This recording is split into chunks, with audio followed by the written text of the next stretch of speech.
sillas pueden ser consideradas bienes de cambio, como vimos anteriormente, si se trata de una empresa que se dedica a la venta de muebles, incluyendo sillas. Ahora, para una empresa que comercializa, por ejemplo, bebidas gaseosas, estas sillas serán consideradas bienes de uso. El concepto que vamos a estudiar ahora es bienes de uso. ¿Cómo se definen los bienes de uso? La resolución técnica define los bienes de uso como aquellos bienes tangibles destinados a ser utilizados en la actividad principal del ente y no a la venta habitual. Es lo que la empresa utiliza para poder realizar su actividad, pero no los comercializa. Puede ser que comercialice algún bien de uso, pero esto no es habitual. Por ejemplo, en una heladería, los bienes de uso son los freezers. Ahora, en una empresa que vende freezers, el bien de cambio es el freezer. Estos freezers se pueden comercializar en cualquiera de las dos empresas, pero habitualmente la heladería no comercializa freezer sino helado. Ahora, como auditor, ¿cuáles son las pruebas que yo voy a aplicar para poder validar la razonabilidad del saldo? Primero vamos a ver en pruebas generales cómo es el cotejo de registros contables con los auxiliares de los inventarios detallados. Ustedes saben que ustedes tienen el total de bienes de uso y luego cada cuenta va a tener distintos ítems asociados. Entonces vamos a cotejar que los auxiliares coincidan con la información del detalle general.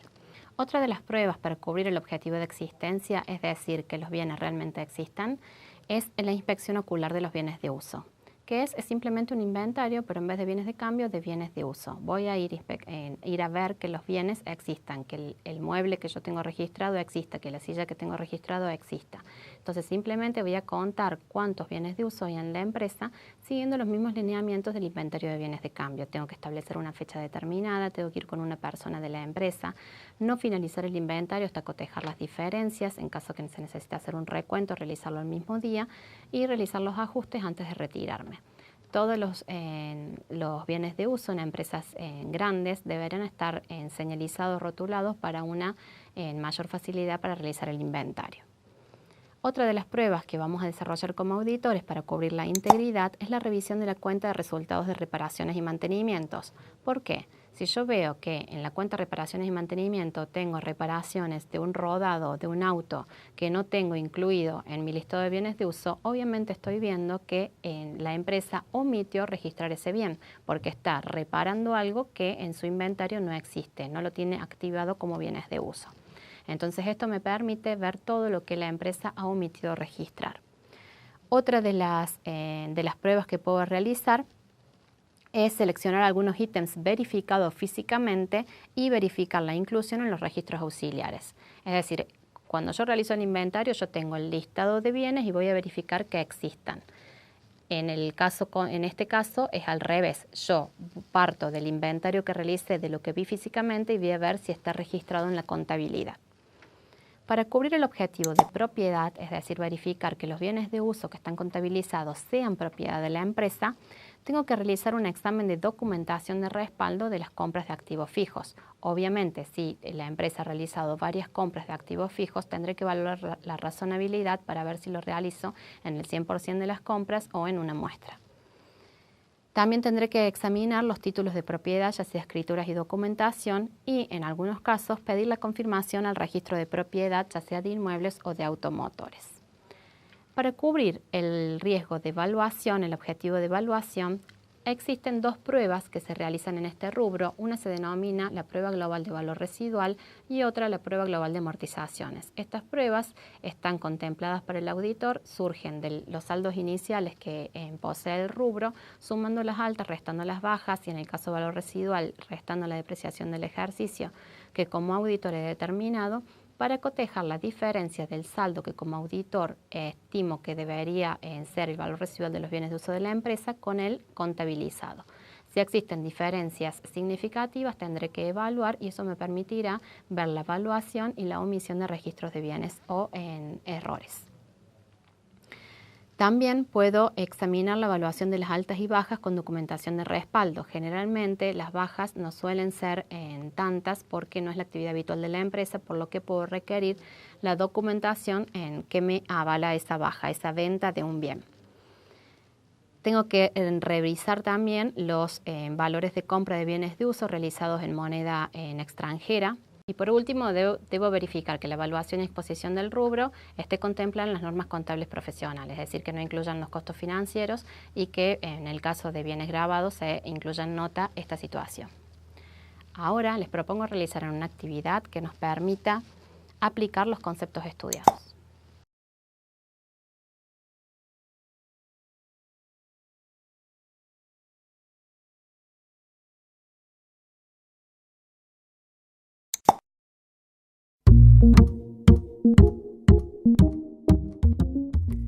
Acá podrás observar las claves que te guiarán en la resolución de la actividad presentada.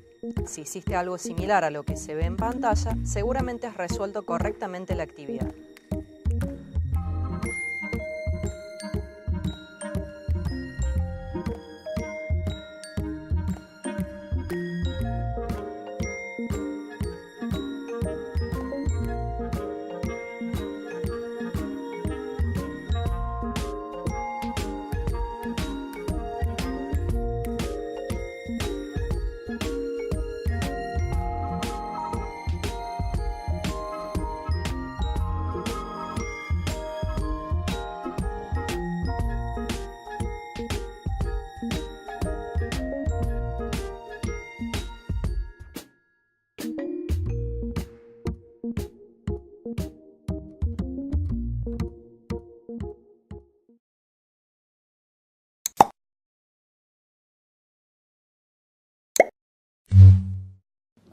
El concepto que estudiaremos ahora son los activos intangibles. Es común encontrar productos similares, uno con algún personaje en particular muy conocido y otro no. El precio es bastante distinto en un caso y en el otro. ¿Por qué? Porque existe el plus por poseer una marca registrada, una licencia especial. Un chocolate con Mickey no es lo mismo que un chocolate con el dibujito de un ratoncito no conocido. ¿Qué son entonces los activos intangibles? Justamente los activos intangibles son representativos de franquicias, privilegios y otros similares que no son bienes tangibles ni derechos contra terceros y que expresan un valor cuya existencia depende de la posibilidad futura de producir ingresos. Incluyen, entre otros, derechos de propiedad intelectual, patentes, marcas, licencias, gastos de organización y desarrollo. Como veíamos en el ejemplo anterior, la marca no es tangible, no la puedo tocar, pero la marca sí es un bien, si queremos llamarlo, que me permite la posibilidad de tener ingresos futuros relacionados a esa marca. Como dije recién, un chocolate, incluyéndolo en la imagen de Mickey, me traerá mayores ventas que un chocolate que no la tenga. En general, dado el limitado número de operaciones vinculadas con este rubro de los estados contables y la naturaleza de los mismos, el auditor no va a trabajar con muestras, sino va a trabajar con la totalidad de las transacciones que afectan este rubro. ¿Cuáles son estas pruebas que vamos a realizar? Para cubrir los objetivos de existencia y propiedad, o sea, que estos existan y que sean propiedad del ente, vamos a determinar la razonabilidad del mantenimiento del intangible dentro del activo.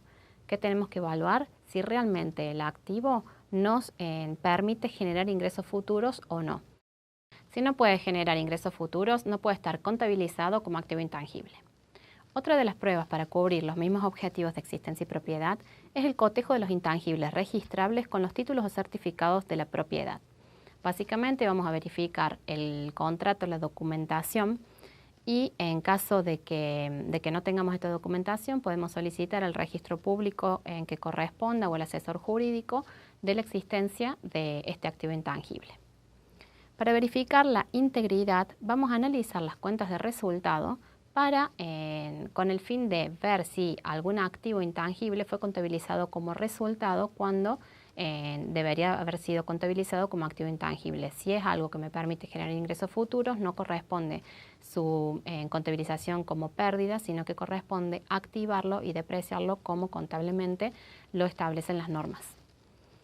Respecto de la evaluación, tengo que revisar con la documentación de los cargos afectados y ver la evaluación de las partidas, es decir, que coincida lo que he registrado con lo que dice la documentación de respaldo.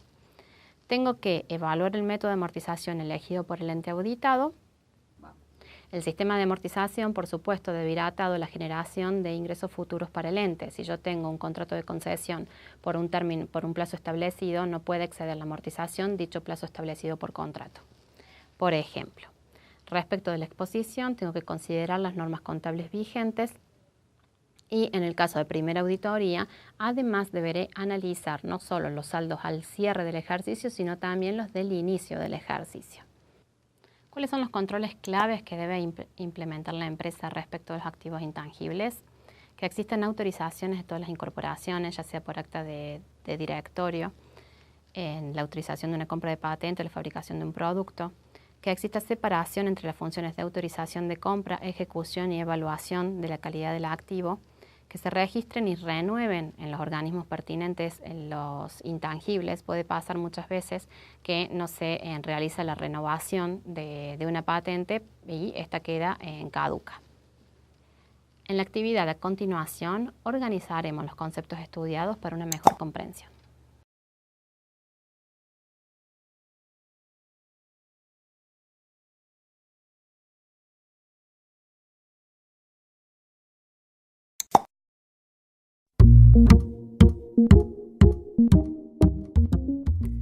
Acá podrás observar las claves que te guiarán en la resolución de la actividad presentada.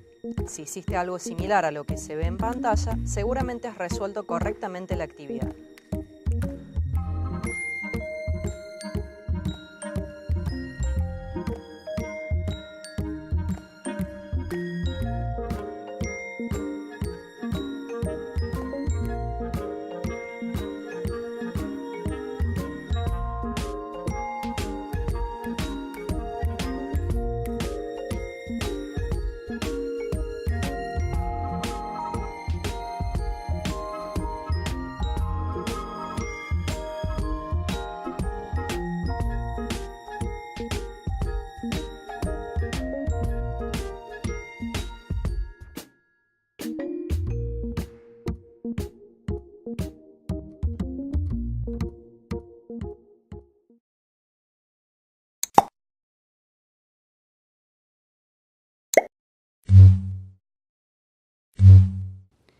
El concepto central que estudiaremos ahora son las compras y deudas. Hasta ahora nos hemos situado en lo que tiene la empresa, el dinero, los bienes y los derechos a cobrar. Ahora nos vamos a centrar en el otro lado de la empresa, las deudas, que es lo que la empresa debe. ¿Qué son las deudas? La resolución técnica número 9 define las deudas como aquellas obligaciones ciertas, determinadas o determinables.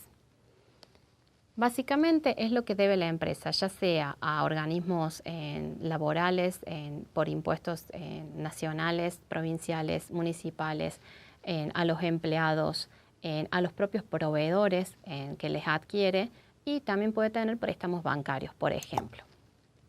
Ahora, ¿cómo voy a validar este rubro siendo auditor? ¿Cuáles son las pruebas analíticas y sustantivas que yo deberé realizar en el rubro? Nos encontramos primero con pruebas en que nos van a ayudar con la existencia e integridad, es decir, que las deudas existan y en que estén contabilizadas.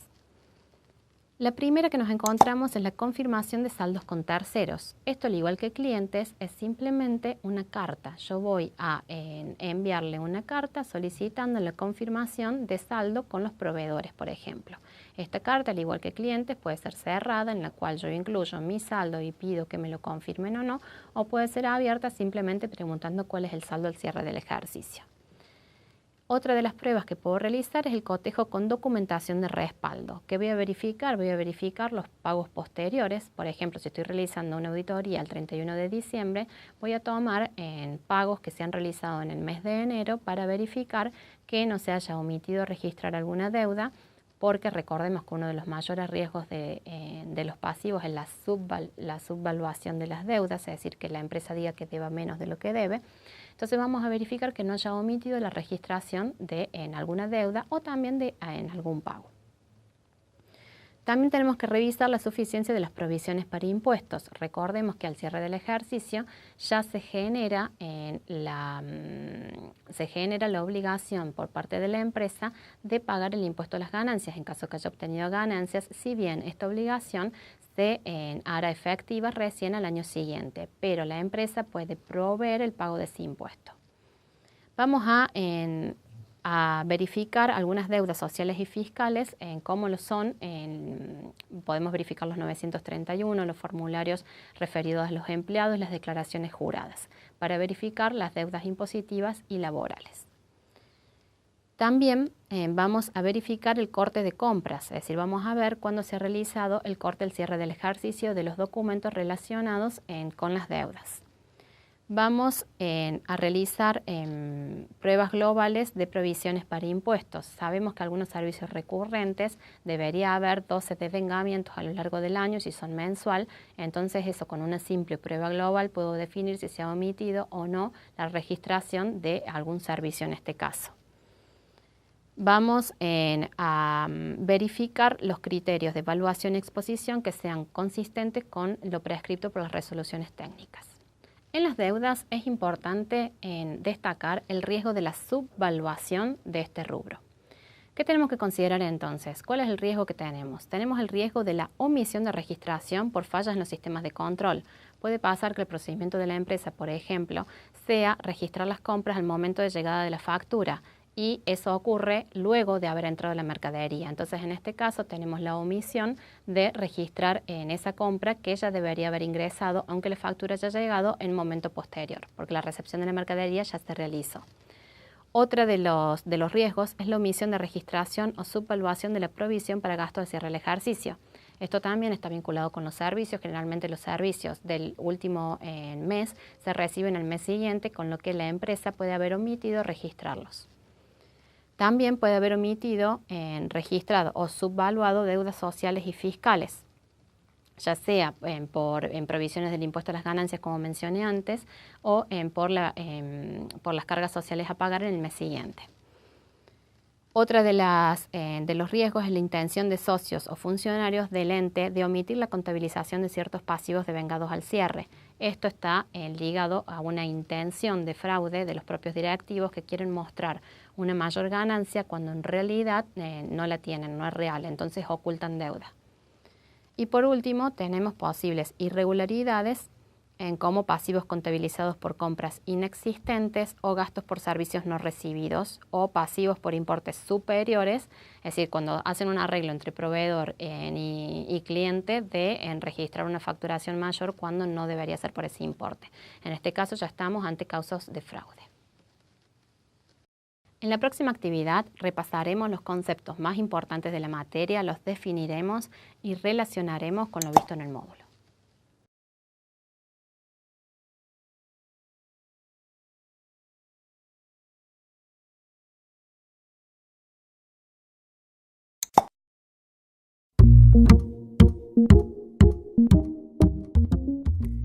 Acá podrás observar las claves que te guiarán en la resolución de la actividad presentada. Si hiciste algo similar a lo que se ve en pantalla, seguramente has resuelto correctamente la actividad.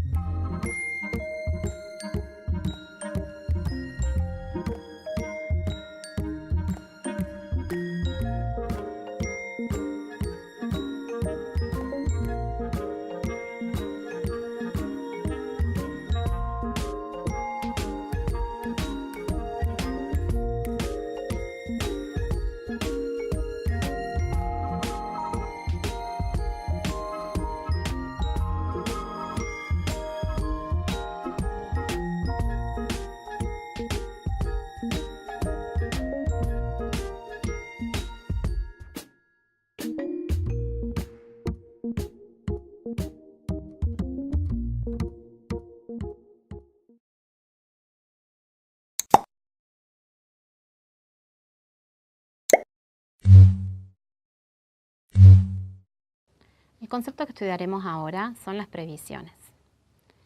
Si nos inician un juicio, ¿cómo puedo estar segura de ganarlo o perderlo? Muchos pueden opinar, pero realmente nadie sabe cuánto tendré que abonar por este juicio iniciado. Es allí donde nace la necesidad de una previsión. ¿Qué son las previsiones? La resolución técnica define las previsiones como aquellas partidas que a la fecha a las que se refieren los estados contables representan importes estimados para hacer frente a situaciones que probablemente originen obligaciones para el ente. En las previsiones, las estimaciones incluyen el monto probable de la obligación contingente y la posibilidad de su concreción.